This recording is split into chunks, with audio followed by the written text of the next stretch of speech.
Now, about 400 US flights have been cancelled. More than 3,000 have been delayed because of a technical error in the national control system. Now, airlines are starting to get back to normal slowly, but President Biden has ordered an investigation into what exactly has happened. Let's talk to our Home and Security editor, Mark White, who's here. First and foremost, is there cause for concern? Because obviously you immediately think cyber attack or something of that nature. Well, that's not been ruled out. So clearly, as a matter of urgency, they want to get to the bottom of what caused this very significant outage. This is a safety-critical system that provides up-to-date information to pilots before they take off on what's happening en route and at the destination they're heading to in terms of runway closures, particular heavy traffic in that area, whatever it might be. And that has been out for many hours now, since the early hours of this morning. And as a result, as you say, thousands of flights have been delayed, hundreds have been cancelled, and it may well have a knock-on effect. We know it's affecting flights coming from Europe and other parts of the world going to the States as well. They've been delayed while they try to get to the bottom of exactly what went wrong. Now, the President of the United States, President Biden, has said that as a matter of urgency, he's asked the Department of Transport to investigate exactly what has gone on here, but didn't really give any indication as to whether it could have been a cyber attack or not. And just looking at that's flight radar.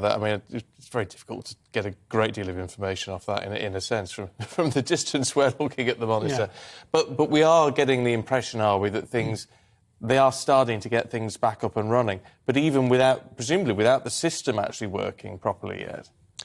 Yes, slowly but surely they are operating and working the system, or at the very least looking at workarounds to get that kind of safety-critical information to the pilots so they can continue with their journeys.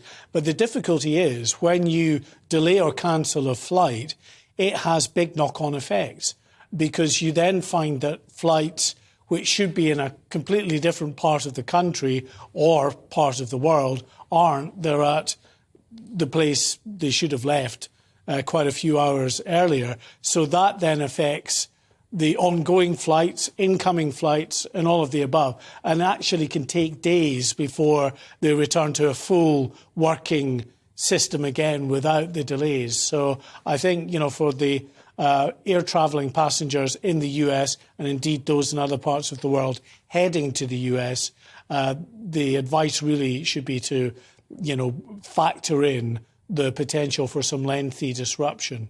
Presumably, air traffic systems across the world are being looked at, and particularly in countries like ours and across mainland Europe, are going to be looked at because, but in case it's a glitch that we can iron out ourselves, but because a cyber attack hasn't actually been ruled out yet, people have got to, we're a prime target, aren't we? So people have got to be looking at this. Yes, and even if at the end of the day this doesn't turn out to be a cyber attack, it's still an issue that those who are charged with keeping us safe in all of our critical national infrastructure, and those in the States and other countries who have to do likewise, will have to factor in and look at just how vulnerable are these systems. Now, it may be that in the fullness of time, they discover that perhaps there is something more nefarious at work here, but they don't want to make that public because they don't want to say just how vulnerable their systems are,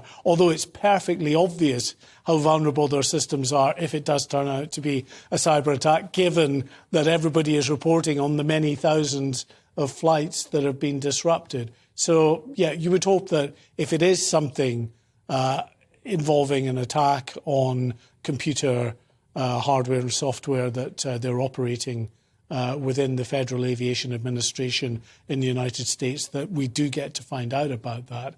And if it is an attack, then they've got to look at where this is coming from. It's criminal related, probably unlikely. A state actor, well, who are we talking about? Russia, China, North Korea, any number, Iran, any number could be out to cause the US and its allies and neighbours disruption and harm.